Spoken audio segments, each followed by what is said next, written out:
Topic like 3,000 times in live. Soon as he hears this, man, it's gonna make him cry. I'm sorry, don't get up in my face like I'm on Mari. I do not have any children, so I'm trying to get these millions so that I can spread them out.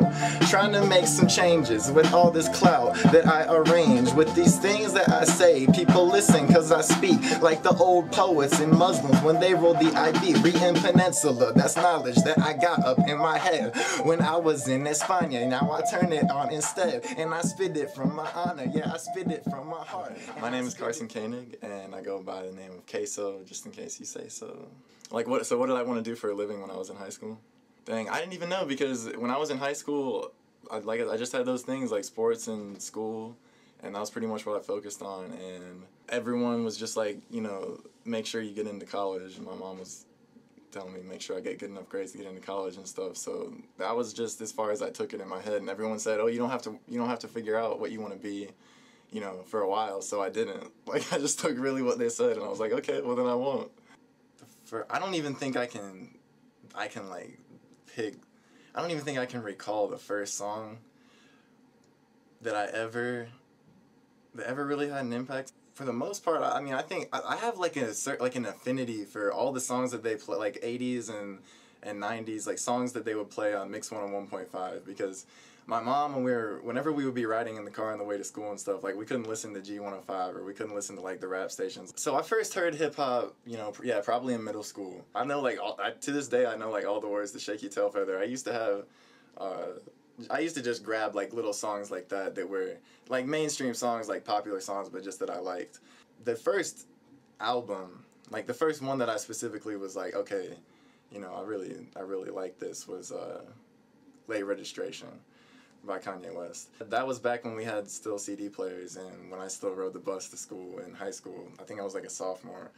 I definitely owe it to Kanye for, you know, kind of instilling in me a sense for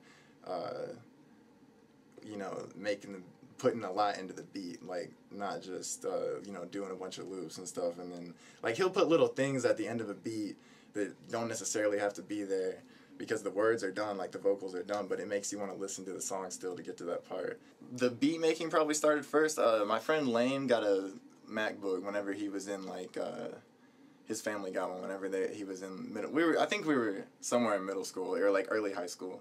I would make beats for fun. I would take the loops, because his musical keyboard on his laptop had a lag time of like 900 seconds. So you would hit a key and then like a minute later you would hear what you had punched in. So we couldn't actually like make beats like that. Back then I had no intention of doing it like for real or anything. It was all just because we thought it was fun. It was funny. But, you know, once I was at school, I decided not to, like, try out for club soccer or anything. Just, I went to this, I found out there was a studio, and I went to the studio in the undergrad library at UNC, and just started making beats and writing rhymes and stuff. And everyone for the first year pretty much knew me as a producer, because I was just in the studio. Whenever they would come through, I was making beats, but, like, people didn't really know I could rap.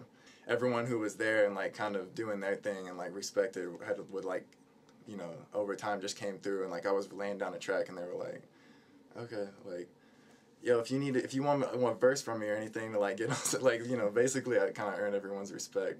And then I put out my first mixtape, the original, with some beats produced by me, but like mostly beats by other people, and that was just like stuff that I wrote. Some over the course of the year, but like mostly in the last couple months before the end of school, just like writing, like in class, not paying attention to what the teacher's doing because rhymes are just like coming to me. The name No 9 to 5. Well, so I was in Spain in the spring of 2011, and Josh Rousey and he was on my first mixtape, the original. We did a song called 2 Milli. He wanted to get some type of group together because there was already kind of like a chemistry, because we had all been going to the undergrad library and recording stuff for the past 3 years. And so, you know, it's people like J Swiss, Optimus Rhymes. I don't know if Topic was coming through there back then.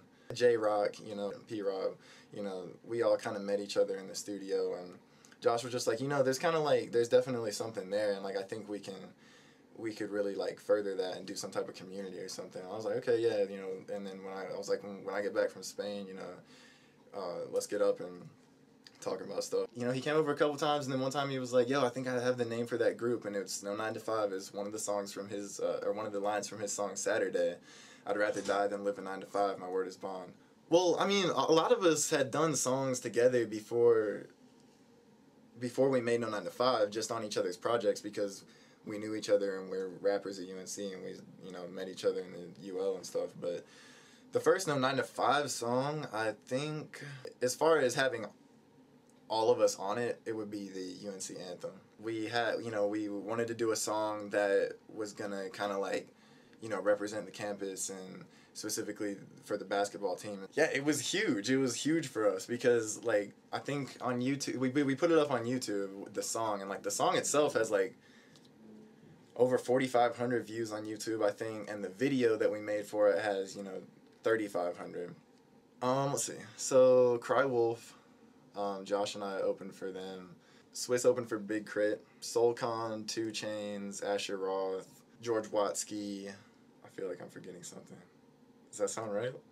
Anytime that I really get to the point where I feel like if I'm writing about something that is is personal and is kind of emotionally charged, that if I can convey it in a vivid way and a way that feels right when I say it, then I like that verse. And there's a few different times that I've had stuff like that. You know, if I blew up and, like, everyone was digging my style and my music and stuff, and, like, I'm living this, you know, fancy life and everything, and then later I'm 40 years old and I'm like, damn, like, I could have been doing some, like, real stuff for those 5 years that I was, like, in the limelight or whatever. So I don't want to face that regret.